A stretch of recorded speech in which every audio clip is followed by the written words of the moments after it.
Welcome, everyone. I'm here with Danielle Hippisley. How are you, Danielle? I'm really good, thank you. How are you?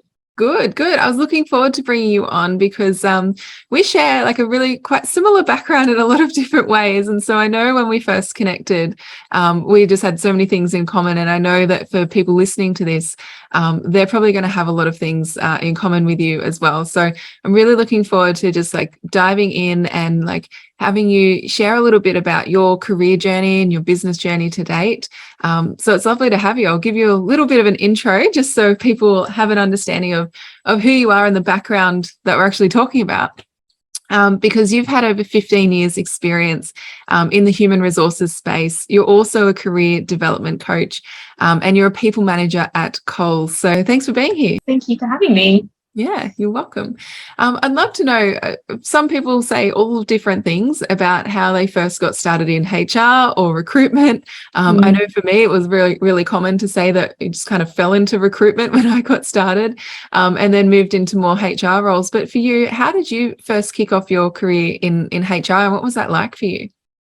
Yeah, so I was really young when I fell into HR. I had no idea what it was when I was offered a role, but I just took it anyway. So I was 17, still Wow. at school. So I was working in the hospitality industry in Cairns, Yeah. working across a few of the five-star hotels there. And I developed a really good relationship with the training manager at one of the properties, and they offered me a HR traineeship at that point. I had no idea what HR was, but I spoke to my parents about it. I was like, okay, sounds good.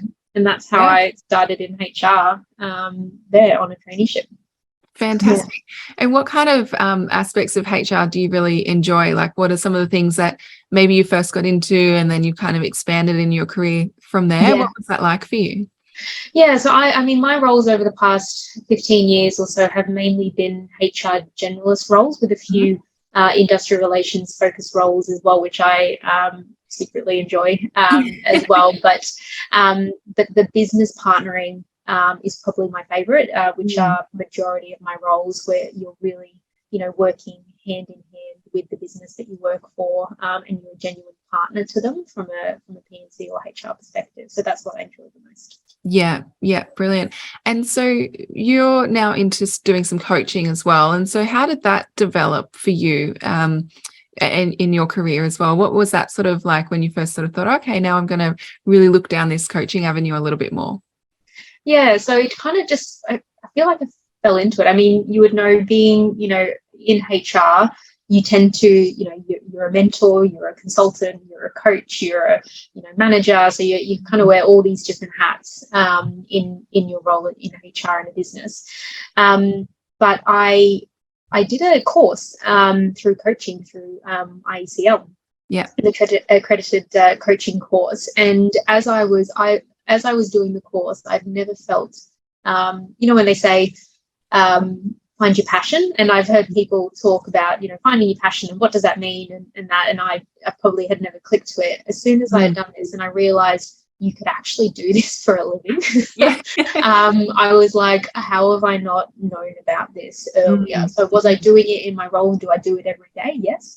But the fact that you can actually do this as a career or as a job or as a hobby or anything like that as well. So yeah, fantastic. What do you enjoy most about it? What I love about it and the type of people that I love working with are those that are really career driven, that are really wanting to, it's not necessarily about that next step up or that promotion. It could be, going into a different career. It could be sidestepping into a different role or something like that as well. And that's what I love helping people do. So whether it's because they've got development opportunities that they need to work on to get there that they may or may not know about, whether it's a confidence issue as to whether they can actually do the role. I love working with people that have those types of development opportunities because I can relate to that as well.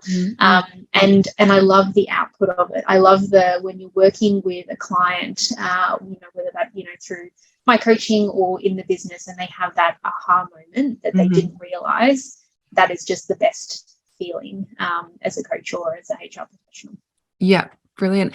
And I totally agree as well. Like I think I look back to, periods of my career as well. And I always had, kind of different coaches and mentors. And sometimes it was formal and sometimes it wasn't. But it makes such a big difference as well. And then I was a bit the same as you. I kind of just fell into the coaching, full-time side of things and created a business out of it, because it was like, well, I'm already doing this. I already really enjoy it. And then, to do that full-time and get to help people like that in that way is pretty awesome as well. So yeah, can totally relate to that. Brilliant. And with the clients that you're working with, like, what are some of the common, like, challenges and problems that you help them solve? And some, you mentioned a couple there, like confidence, but how does what you've sort of been through in your career and your own personal experiences, how does that help you help your clients? When I work with women in particular, probably face the confidence issue more than anyone else. And if you're a introvert at heart, like I am, it can be challenging in a workplace to really build that confidence when you're not the loudest person in the room. And you don't need to be the loudest person in the room, but you do need to have a voice as well. So I love working with people that do have that, because I can personally kind of speak to that journey that I've been through from a confidence perspective as well. From other things, it can be that I love helping people realize that they are the answer to developing their opportunities and kind of breaking down those barriers. I think that, as we work our way through our careers, sometimes we rely on other people to tell us what maybe our opportunities are or tell us what we should do, when realistically it's us that's kind of figuring that out in terms of next steps and figuring out the answers and the actions and the development that we need to work through. So I love working with those people as well. I think it's really important with the confidence and being able to make sure that, just because you identify as an introvert or an extrovert or things like that, and most of us have gone through those personality tests and DISC assessments and everything in the workplace, and sometimes they can be great because, we feel like we get to know some of our natural tendencies and things, and then sometimes I find it can put a few blockers on people as well to think that they're, and limits around what they're capable and not capable of. And I think that's some of the beauties of working with someone like yourself to bring that perspective and help to interpret those and help to build that confidence as well. Yeah, and don't forget about your strengths. I feel like that. I mean, and I'm completely, will put my hand up and say that I do this all the time. You focus so much on your development areas and what you need to fix that you forget that your strengths got you to where you are now. So working with identifying, well, what are your strengths and what do you do really well, and then guiding them through that kind of, well, is that the next step in your career? Yeah, fantastic. And when it came time for you to think, okay, like, you're going really well in your role, you're helping people internally, but I know you also work with some people externally as well from your role. What was that decision like for you in terms of starting to break outside of the organizational context that you're in and start bringing in some external clients as well on the side? What was that decision like for you, and how did you feel at that stage? It was exciting. It was a bit scary. Still, working through that journey as well. And obviously you've played a big role in that as well, which just gave me, I guess, talking about confidence, gave me the confidence and kind of the structure to do that. And I would say I'm still working through it and I'm still growing, but, with the obviously support of your program to kind of take away the stress of how to do it all has really helped. But it's been exciting. And I think, when you do work in a corporate role and I love, working in my corporate role, but this is something, this, corporate role by day, this by night type of thing. It's exciting to kind of do something different and I guess have a little bit more control in what you want to do. And as I said before, that passion side of things, I've probably not felt that. I felt it maybe in little bits, during my career, but to really find what you love doing is pretty amazing. Yeah. No, that's awesome. And I think it's one of the things I find, because as you know, I work with a lot of people in similar situations where they're kind of one foot in one camp, one foot out. And I find that it can be a bit of a daunting time as well, because, what made you so successful in the corporate space might not necessarily translate into running a successful coaching business sometimes. It's a different set of skill sets. It's a different way of thinking in a lot of ways. So I think that's awesome that you actually were able to identify that really early on and just get that support so the stepping stones.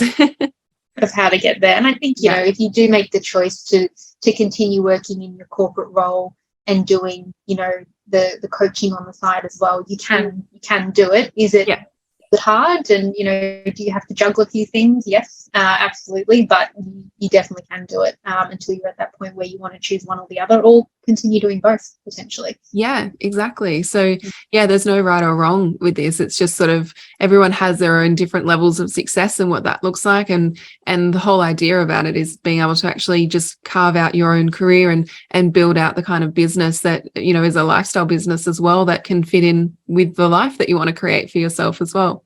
Exactly. Yeah, which is great. And so what are some of the things that, like, when you first started working with, like, say, your first client externally, like, what were some of the things that came up for you in terms of, some of the challenges, but also some of the opportunities that you saw from that process as well? I would say probably that when I refer to the challenges before even getting to that point, it was actually where to start at all. Yeah. So, I was the type of person that I didn't want to get to that point of having a client until I'd actually had everything set up, ready to go as well, which, as I mentioned before, is what you helped with. But that was a bit of a challenge because, you have to work through everything, you have to figure out what you're doing. If you've never been in the business world before, from setting up an ABN to, redoing your LinkedIn profile, for example, you're kind of working your way through that as well. So I feel like it was, as I said before, it was exciting. And it was a challenge. So, Yeah, definitely. And when it came to LinkedIn, and starting to actually make some adjustments there, make some upgrades to your profile and things, and, everyone that I speak to, a lot of people have this like internal kind of fear of putting themselves out there. Yep. It's a really normal thing to experience. I went through the same thing when I made the jump as well. How was that for you, and what sort of came up for you when you started thinking, okay, well, now I'm in business for myself, I have to, kind of announce this to the world in a way. What was that like for you? What did you go through? Yeah, exactly that.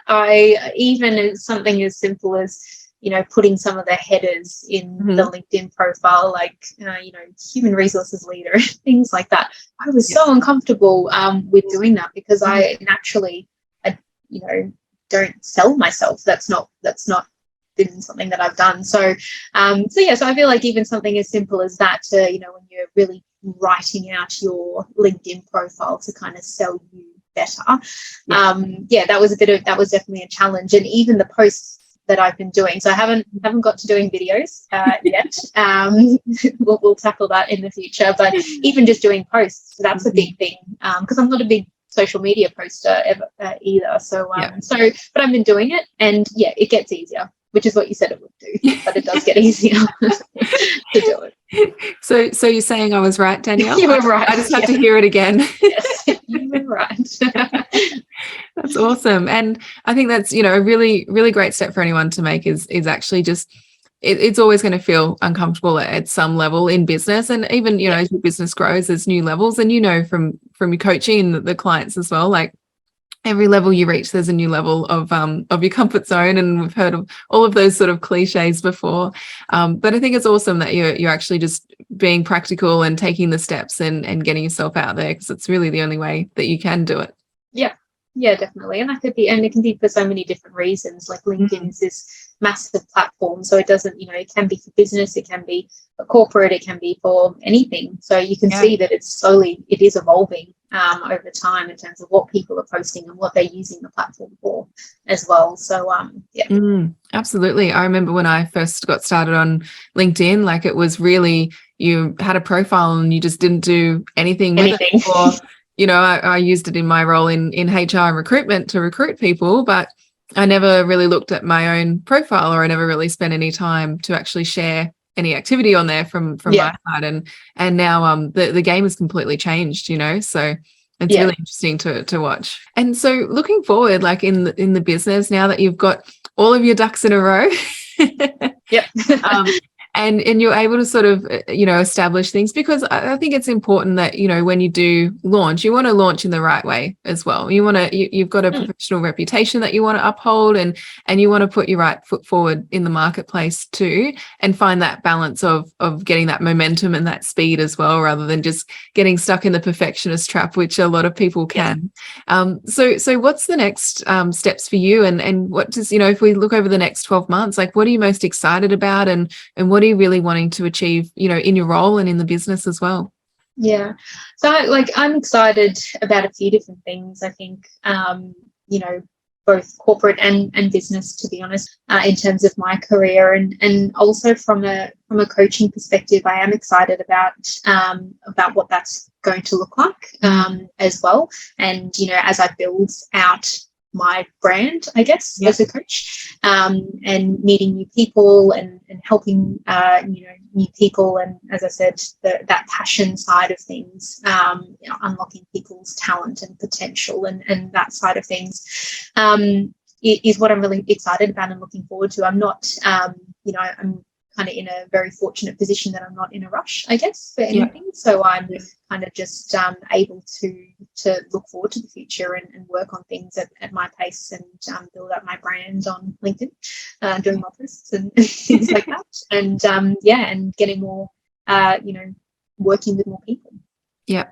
Fantastic. And what was the initial response? Like, I know for many people, there's, this huge fear about, when they start putting themselves out there and what's going to happen. Like, what did you find, like, when you started making the updates and the changes and you were kind of like, hey, I'm in business and this is the way I'm rolling. What was the response from your network? And I think that's awesome that you've really set yourself up in that way, because it's just going to continue to grow from here. But what was the initial response when you first said, hey, I'm out there and I'm in business? To me, I think it's been good. Again, like if I think about some of my posts, I've had really good reactions on it, and it's all things that are relevant to what I help people with around being great leaders and career and development and things like that. So naturally, my network being in HR are people that are quite like-minded. I think that there's definitely more that I can do, and I think that you just learn, which is one of the things that you say, that you do just learn and you change things and you try. That may have not worked the first time, so now you just go in another direction. So things are working at the moment. I would say that but I'm learning, and then I'll change direction, or I'll change what my approach is, or how I approach people, or how I reach out to people or connect to people on LinkedIn as well. So it's all a learning journey at the moment, definitely, especially because it's so new as well. 100%. And I think I put up a post the other day, which was just kind of talking around like the old way of LinkedIn, where you would just like send one message and just like pitch someone on the first message. We call it a pitch slap in the tribe. So I put that, and it's super cringe, and I think there's still so many people out there that do that. But obviously, we teach a different approach. It is a bit easier. If you're not a natural kind of conversation starter or salesperson outside of your comfort zone. But I shared something the other day actually on LinkedIn talking about comfort zones, where if you're not outside your comfort zone, then you're not learning and you're not growing and you're not developing. And I could not think that is any truer. And this is an example of that. So I'm comfortable in my role, in my career, and I'm challenged by it in the different roles that I do, but this is taking it to the next step as well. So I think if you're not outside, or you're not being challenged, or you're not feeling uncomfortable, then you probably should change what you're doing. I agree. And I think as a coach too, like you want to model what your clients are going to go through. And so, if you're not willing to put yourself in that uncomfortable position and invest in yourself, both in time and energy and money, then, you can't really expect your clients to be doing the same. At least that's how I feel as well. There's that energetic exchange sometimes as a coach, where you want to be able to walk your talk, essentially. Exactly. Yeah. Brilliant. And I'd love to hear from you as well, Danielle. Like, obviously you've been a part of the tribe, you've been such an integral member of the group as well, and being able to really sort of start putting those ducks in a row and following the steps and process to really, launch your coaching business and do it in the right way for you. And I'd love to sort of hear from your experience around, if there's someone that was on the edge of joining us, or maybe even thinking about starting their own coaching business, but maybe are still sort of stuck in that little bit of unknown fear and trepidation. Like, what would be your advice to them? If you're never ready for it. And I think, that goes for probably most things in life. If you're going to wait for you to be ready, you're going to be waiting for a long time. So I think that it wasn't it wasn't a hard decision coming into the program, I think, you know, and especially when you are working a full-time job like I am, it made life a whole lot easier that I was able to just work through a program step by step at my own pace, whenever I want, because, you know, you can just log on and do it at, you know, whatever time suits you. And it just made life easier. So I think my advice would be that, you know, if you're looking for a program that will set you up for success and give you the guidance to set up a coaching business, you know, and it doesn't matter, I guess, your circumstances, it probably relates to all anyway, but certainly in my circumstance where you may not have the time to kind of work through, you know, or be told where to go, like even if it's something as simple as the systems that you told us to use, and things like that, that would have taken me hours to figure that out as well. So so my advice has been to people that it is definitely worth it, and also just, I mean, the program is one thing, but also the support network and the community that you have within the tribe as well. I mean, I put a very, very vulnerable post in the Facebook group going, I'm stuck. And the group was so, you know, and everyone was like, this is normal. If it didn't happen, we'd be concerned, type of thing. So, so it was, it's good and would highly recommend. Yeah. I think it's, you go so much faster, you know, just leveraging off other people's experiences and mistakes. You know, I kind of spent years toiling away and figuring these things out. And then I just want to be able to give you, you know, what works. So definitely. Awesome. Yeah. Well, thank you so much, Danielle. It has been such a pleasure, like just getting to hear like your full journey, and also the launch of your coaching business. There's really exciting things happening, I know, for you, both within your role and then also working with your external clients too. So thank you so much for sharing. It's been an absolute No problem. Thank you so much for having me. You're welcome.